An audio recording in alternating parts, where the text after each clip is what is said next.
Assalamualaikum warahmatullahi wabarakatuh. Perkenalkan, nama saya Reza Disaputra NIM J1A12275.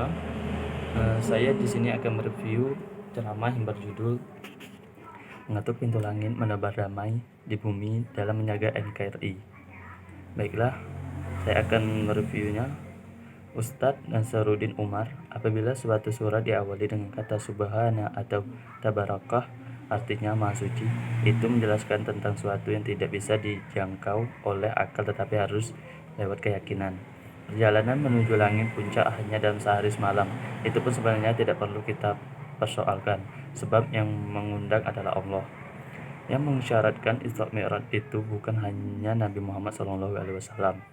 Siapapun hamba yang merasa terhadap Tuhan, maka ia berpotensi untuk mi'raj. Hamba yang bisa menempel dengan Tuhan, itulah hamba yang bisa mi'raj dengan cara sujud. Yang paling penting dalam sujud yaitu penyerahan diri secara total dari seorang hamba yang tidak mempunyai apa-apa. Itulah hakikatnya sholat. Jikalau orang tidak khusyuk saat berwudu, maka sholatnya pun demikian. Maka perbaikilah wudunya agar khusyuk dalam sholatnya.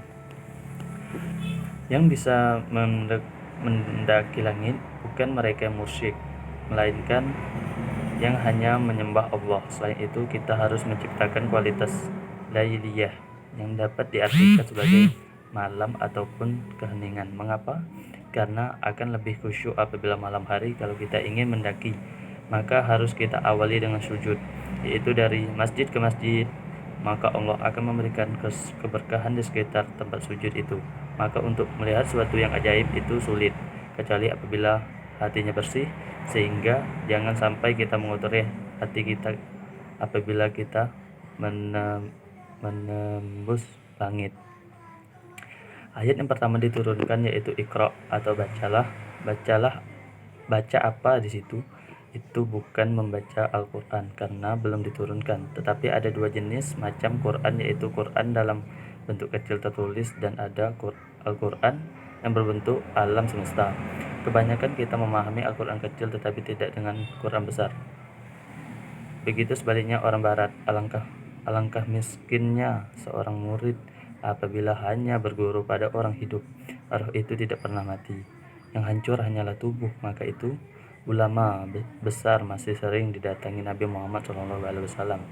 Dalam Al-Quran, Nabi Muhammad menggunakan ilmu fi'il mutanid, yaitu ilmu masa depan yang akan datang. Artinya Allah masih memberi pengajaran sampai sekarang bagi hati mereka yang bersih. Maka dari itu kita harus melakukan pembersihan batin. Ilmu adalah cahaya dan tidak akan masuk apabila hatinya kotor. Baik, itulah yang dapat saya review. Saya akhiri. Wassalamualaikum warahmatullahi wabarakatuh.